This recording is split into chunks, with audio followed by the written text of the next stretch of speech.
আমাদের মাঝে আরো উপস্থিত আছেন রূপগঞ্জ থানা স্বেচ্ছাসেবক দলের অন্যতম সদস্য মোহাম্মদ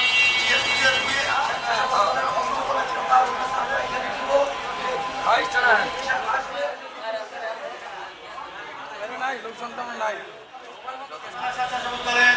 প্রবীণ নেতা যার জান্ডা দিদুমিয়া তার হাতে তুলে দিয়েছিল সেই বিশ্বস্ত ভাতিজা জনাব হাফিজুর রহমান হাফিজ।